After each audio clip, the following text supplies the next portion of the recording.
Oke, bismillah ya. Dalam cinta itu ada 3 jenis hubungan. Yang paling berat yang pertama ini, codependent. Nanti ada independent, dan yang ideal yang ketiga namanya interdependent.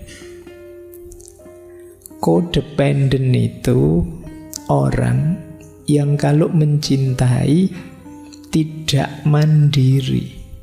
Dia tergantung, melekat pada yang dicintainya. Jadi Osho mengkritik orang yang kalau mencintai melenyapkan dirinya, merenyapkan individualitasnya demi yang dicintai, kehilangan kepribadiannya. Dia mengorbankan dirinya dengan cara ingin membahagiakan yang dia cintai. Ini namanya relasi yang codependent. Ini negatif. Kata Osho, orang yang kalau mencintainya seperti ini, ya cinta itu akan jadi beban dalam hidupnya. Dia tidak akan bisa tumbuh, dia bisa kehilangan dirinya. Seperti saya bilang tadi, ini cinta yang jadi penjara. Kita didominasi di situ, kita di penjara, tidak bisa ngapa-ngapain sudah. Ini namanya relasi codependent. Biasanya coraknya sangat posesif. Kita rasanya dikejar-kejar tiap hari untuk membahagiakan yang kita cintai, sampai kehilangan diri kita sendiri. Jadi nanti pasangan kita bilang, aku suka loh kalau kamu pakai baju warna merah. Kamu terus, wah, cepet-cepet ke mall nyari baju warna merah. Aku seneng loh kalau kamu pakai apa gitu. Wah, kamu cepet-cepet gitu. Pokoknya tiap hari kamu dikejar-kejar pikiranmu tentang bagaimana memuaskan yang kamu cintai, sampai lupa dengan dirimu sendiri. Kamu tidak pernah mikir loh, menurutku kalau aku sendiri nyaman tidak sih pakai baju warna merah itu? Aku sendiri merasa srek enggak sih melakukan ini, melakukan itu? Nah, kita enggak mikir ke situ. Kan ada teori cinta yang lain yang bilang, yo pecinta sejati itu yo melupakan dirinya. Tapi bagi Osho enggak begitu. Jadi justru cinta yang codependent ini cinta yang lemah, bukan cinta yang sejati. Cirinya apa kodependensi itu? Biasanya tidak tegas, lemah. Kalau ditanya apa-apa, kamu maunya apa? Ah, terserah kamu saja. Pingin apa? Terserah saja. Padahal ya, ini mau, ya enggak apa-apa, maulah. Itu mau, ya enggak apa-apa, mau. Itu kan. Pokoknya terserah lah, kamu pingin apa, aku ikut saja. Nah, ini justru menyusahkan semuanya. Jadi kamu enggak punya pendirian, kamu lemah. Kamu tidak jadi dirimu, padahal mungkin kamu tidak suka, kamu tidak senang. Kemudian biasanya terus komunikasinya tidak sehat, satu arah. Jadi ada yang mendominasi dalam hubungan. Yang satu ingin menyenangkan yang lain saja. Kemudian ada yang diam-diam merasa berkorban. Aku sudah korban macam-macam loh untukmu. Apa yang sudah tidak kuberikan padamu? Aku sudah kehilangan waktu kuliah, teman-temanku lulus, aku belum demi dirimu. Aku sudah, diam-diam kamu menghitung sendiri itu, bahwa kamu sudah banyak berkorban. Itu alamat kamu ada di jenis codependent. Diam-diam kamu menyalahkan yang kamu cintai. Ah, kalau tidak ada kamu mungkin saya sudah lulus. Kalau tidak ada kamu mungkin aku asik sama teman-temanku nongkrong jalan-jalan. Yang ada kamu saja aku jadi malam mingguku tidak asik misalnya. Tapi kamu tidak berani ngomong. Kalau ketemu dia, gimana yang seneng? Seneng enak gitu. Diam-diam kamu tidak seneng sebenarnya. Itu namanya codependent. Jadi kebebasan mau kamu pasrahkan padanya untuk didominasi. Ini jenis pertama. Ada jenis kedua. Ini lumayan sih, tapi juga belum unggulan, yaitu jenis hubungan independen. Jenis independen ini terlalu terpisah. Kalau tadi kan ada yang satu tergadai kebebasannya, kalau ini mandiri. Tapi karena terlalu mandiri, justru keintimannya jadi berkurang, kedekatannya jadi berkurang. Berdua tapi nafsi-nafsi. Nah, itu juga tidak enak. Namanya terlalu independen, terlalu mandiri. Nanti begitu makan di warung, tak bayar sendiri-sendiri ya, siap gitu. Itu independen namanya. Hitung-hitungan ya kan kita sendiri-sendiri memang, ya boleh. Nah, tidak apa-apa ya, masing-masing dengan versinya. Jadi mungkin diajak makan, kamu mau di mana? Saya mau di warung sana. Kalau kamu, saya yang sini saja. Ya sudah, kamu ke sana, saya sini ya. Nah, itu independen namanya. Jadi masing-masing dengan keinginannya, kepribadiannya, individualitasnya, sama sekali tidak mau diganggu. Aku yo aku, kamu yo kamu. Mari kita jalan sendiri-sendiri versi kita. Jadinya apa? Ndak harmonis. Mungkin juga ndak romantis.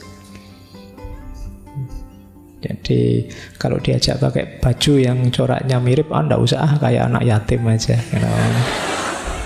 Iya bener sih, tapi yo kan pasangan. Oke, ini jenis kedua, namanya independen. Ya bagus, lebih bagus daripada yang codependent, tapi harmoni dan kebersamaannya kurang. Egonya masih kuat, masing-masing biasanya mudah konflik. Seolah-olah bersama, tapi ya rasanya kok tidak saling peduli ya. Rasanya kok kurang perhatian ya. Kalau terlalu independen, terlalu nafsi-nafsi, aku ya aku, kamu ya kamu. Ya kebetulan saja kita seolah-olah seperti pasangan misalnya. Ini gaya independen. Coba kalian evaluasi lagi ya. Saya tidak tahu kalian punya hubungan dengan apa dan siapa. Itu kira-kira codependent apa independen? Yang diidealkan dalam banyak tulisan-tulisannya Osho, kalau bisa ya interdependent. Interdependent itu, interdependensi itu masing-masing masih punya ruang untuk pengembangan diri individualitasnya, tapi tetap menjaga komitmen dan keharmonisan bersama. Tidak ada yang berkorban, tidak ada yang mengorbankan diri, masing-masing saling mendukung pengembangan diri. Jadi dasarnya kepedulian dan penghormatan, respect dan care. Itu interdependent. Aku ya aku, kamu ya kamu, tapi kan kita ini punya keinginan bersama, punya cita-cita bersama, punya target bareng. Yuk saling bernegosiasi, saling membantu, saling menguatkan, saling berkomitmen. Oh, ini namanya interdependent. Cirinya apa interdependent itu? Tahu batasnya masing-masing. Itu ciri pertama sudah. Jadi, oh ya, yuk kita bersama sih, tapi aku tahu yang bagian itu privasimu, monggo kamu dengan privasimu. Sampai di titik ini saya tidak mau ikut campur, itu sudah pilihanmu. Nah, ini namanya tahu batasnya. Meskipun tetap peduli, kok tiba-tiba pilihannya ngaco, ya saya ingatkan. Kemudian komunikasinya aktif. Jadi komunikasinya sehat. Tidak saling cuek, tidak diam-diaman atau ngotot-ngototan ingin mendominasi. Saling menghormati, menerima tanggung jawab. Siaplah kalau memang ada yang bisa saya bantu, saya bantu. Nah, itu namanya mau menerima tanggung jawab. Untuk pengembangan diri kita masing-masing, kalau aku bisa menyumbang apa, akan saya lakukan. Terus interdependen itu dasar dan cirinya lagi kepercayaan, saling percaya. Kalau curiga terus, itu biasanya masih independen. Masing-masing tidak mau dicurangi, khawatir dikalahkan, khawatir didominasi. Akhirnya saling tidak percaya. Mau sih saya serius-serius, tapi nanti kalau kita jadi, kalau tidak jadi gimana? Rugi saya. Terus jadinya ngambil jarak. Tidak ada saling percaya. Terus percaya diri. Mau apa-apa oke. Keinginanku ya saya sampaikan apa adanya, itu percaya diri. Terbuka dan jujur. Kemudian saling memperhatikan kebutuhan. Tidak egois mikir keinginanku sendiri sih yo. Sambil kalau dia gimana, kira-kira begini. Kalau mungkin dia tersinggung ya ndak usah. Dia ndak cocok yang gitu ya ndak usah. Itu namanya saling memperhatikan kebutuhan satu sama lain. Itu yang disebut interdependent. Nah, jadi dari 3 ini ya silakan teman-teman mengevaluasi ya. Jenis hubungan dengan siapa saja, bisa saja dengan orang tua, bisa saja dengan saudara, dengan teman sekelas, dengan sahabat. Kalian itu codependent apa terlalu independen, apa sudah ideal di level interdependent. Baik, kita lanjutkan lagi. Nah, sebelum kita mencintai keluar, kata Osho, kita harus mencintai diri kita sendiri. Ini dasarnya sudah. Tidak mungkin kita bisa mencintai yang di luar diri kita kalau kita belum mencintai diri kita. Kata Osho, jika seseorang tidak bisa mencintai dirinya sendiri, dia juga tidak bisa mencintai orang lain. Seorang pria yang mencintai dirinya sendiri mengambil langkah pertama menuju cinta sejati. Ibarat melempar kerikil ke dalam danau yang sunyi, riak melingkar pertama akan muncul di sekitar kerikil, sangat dekat dengan kerikil tersebut. Dan kemudian riak itu akan terus menyebar hingga mencapai pantai terjauh. Jika engkau menghentikan riak yang muncul di dekat kerikil, tidak akan ada riak lain sama sekali.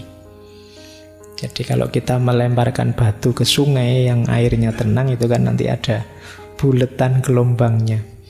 Yang paling awal paling dekat dengan batunya. Terus tambah luas sampai pinggir. Kalau buletan paling awal tidak mungkin ada buletan gelombang selanjutnya. Yang paling awal itu simbol dari cinta kita pada diri kita sendiri. Kalau kita tidak mencintai diri kita sendiri, bagaimana kita bisa mencintai yang lain? Ada uraian selanjutnya, kata Osho, pria yang mencintai dirinya sendiri akan menghormati dirinya sendiri. Dan orang yang mencintai dan menghormati dirinya sendiri akan menghormati orang lain. Karena dia tahu, sama seperti saya, orang lain juga demikian. Sama seperti saya menikmati cinta, hormat, martabat, begitu pula orang lain. Kalau saya menghargai diri saya tahu caranya menghargai orang lain. Kalau saya mencintai diri saya tahu caranya mencintai orang lain. Gitu. Oh, ternyata diperhatikan itu enak. Ya saya tahu, berarti untuk membahagiakan orang lain saya harus memperhatikannya. Jadi kalau kita peduli dengan diri kita akan tahu apa yang membuat kita bahagia, senang, nyaman, dan pada akhirnya kita bisa melakukannya untuk orang lain. Kalau kita jarang mandi misalnya, Terus kita, ternyata ndak mandi 3 hari ndak apa-apa kok Pak, buktinya saya masih seneng-seneng saja misalnya. Ya kamu akan cenderung misalnya ngasih nasihat ke temen, mau sudahlah ndak mandi ndak apa-apa, saya saja contohnya begini. Kamu contohnya dirimu. Jadi kalau kamu menghargai dirimu, kamu tahu caranya menghargai orang lain. Kalian misalnya yang terbiasa apa wis kan ada kalau ngomong kasar misalnya, lu ternyata ngomong kasar itu asik kok Pak. Akhirnya kan kamu juga kepada temenmu yang lain juga seneng ngomong kasar. Jadi ibaratnya seperti itu cinta diri itu. Kenapa sih Pak kok harus cinta diri kita dulu? Bukankah lebih enak mengutamakan yang lain dulu loh? Kalau kamu beres dirimu, kamu mencintai dirimu, berarti kamu mengelola dirimu ke tahap yang sangat ideal. Ada lebih banyak hal yang bisa kamu lakukan untuk yang di luar dirimu. Kalau kamu tidak peduli dirimu kacau acak-acakan, apalagi sakit-sakitan, apalagi gimana kamu bisa mencintai yang di luar dirimu? Kamu sakit misalnya batuk misalnya, kamu tidak peduli kesehatanmu. Akhirnya saya batuk tidak apa-apa, yang penting yang saya cintai bahagia. Gimana bisa bahagia tiap kali deket kamu batuk? Nanti dia malah nutup mulutnya. Aduh, kamu disuruh pulang, pulang aja. Tidak jadi mesra, malah penyakit. Ya kamu tidak mencintai dirimu. Ngomong juga begitu. Kalau kamu seneng ngomong kasar, ya mungkin tidak kerasan orang di sekelilingmu. Itulah dasarnya. Jadi sebelum kita mencintai yang di luar diri, ayo mencintai diri kita sendiri dulu. Ngopeni diri kita, itu amanat pertamanya di situ. Maka kata Osho itu yang paragraf ketiga itu menarik. Sokrates berkata, kenali dirimu. Buddha berkata, cintai dirimu. Kata Osho, Buddha jauh lebih benar. Kenapa? Karena jika kamu tidak mencintai dirimu sendiri, kamu tidak akan mengenal dirimu sendiri. Pengetahuan hanya akan muncul kemudian, cinta yang mempersiapkan landasannya. Kalau kita mencintai diri kita, maka kita akan bisa mengenali diri kita lebih dalam. Tidak bisa ujuk-ujuk mengenali. Cinta harus jadi landasannya. Maka Sokrates benar sih, tapi Buddha lebih benar, kata Osho. Karena mencintai diri akan jadi landasan kita memahami diri kita lebih tepat, lebih benar. Itulah mengapa dasarnya cinta itu self-love, cinta diri. Baik, yuk kita lanjutkan. Terus, cinta itu menurut Osho sudah ada dalam diri kita. Tidak usah kamu cari kemana-mana. Kualitas, karakter, sifat, kemampuan mencintai itu kita sudah bisa. Hanya saja tertimbun oleh banyak hal dalam diri kita, oleh ego kita, oleh ambisi kita, dan lain sebagainya. Maka kata Osho, seringkali aku mengatakan pelajarilah seni mencintai. Tetapi yang aku maksud sebenarnya adalah pelajari seni menghilangkan semua yang menghalangi cinta. Ini adalah proses negasi, ibarat menggali sumur. Engkau terus-menerus membuang banyak lapisan tanah, kerikil, bebatuan, dan tiba-tiba ada air. Airnya sebenarnya selalu ada, dia mengalir di bawah. Setelah engkau menghilangkan semua penghalang, air tersedia. Begitu juga dengan cinta. Cinta adalah arus bawah dari keberadaanmu. Memang sudah mengalir, tapi masih banyak bebatuan, banyak lapisan tanah yang harus disingkirkan. Jadi tidak usah khawatir, Pak, saya itu tidak pinter mencintai, Pak, saya itu semua orang pasti bisa. Buktinya kalau kamu jatuh cinta ya tiba-tiba bisa bikin puisi. tiba-tiba pinter nulis puisi patah hati dan lain sebagainya. Jadi kita bisa kok. Yang penakut kalau jatuh cinta tiba-tiba jadi berani. Yang biasanya kalau ngomong kaku tiba-tiba bisa ngerayu, bisa gombal. Tiba-tiba bisa basa-basi, tiba-tiba bisa menyapa. Itu dasarnya cinta. Kita bisa kok sebenarnya. Hanya saja selama ini banyak tertimbun oleh macam-macam. Mungkin oleh ego, mungkin oleh gengsi, mungkin oleh ambisi, mungkin oleh cita-cita yang tidak perlu dan lain sebagainya. Berarti tugas kita apa? Yuk bersih-bersih diri ini terhadap hal yang tidak penting, biar cintanya bisa muncul keluar. Mungkin ada banyak kebencian dalam diri kita, yuk kita sisihkan, kita singkirkan. Mungkin ada banyak iri, mungkin ada banyak dengki, mungkin ada banyak dendam. Itu kita singkirkan semua. Pada akhirnya cintalah yang akan muncul. Di situ kita akan menjadi pribadi yang mencintai. Jadi prosesnya bukan latihan mencintai. Pak, saya tak latihan caranya gombal gimana caranya. Nggak usah, kamu sudah otomatis bisa kalau itu. Gimana ya Pak caranya peduli? Loh, kalau kamu cinta beneran otomatis muncul kepedulian. Tapi nggak bisa Pak, saya rasanya sudah jatuh cinta tapi kok nggak bisa peduli, ya belum cinta berarti. Itu gerakan otomatis sudah ada di bawah kesadaranmu. Jadi jalannya berarti apa? Bersihkan. Mungkin kamu belum cinta, masih pamrih-pamrih, masih dagang, masih negosiasi dengan yang kamu cintai.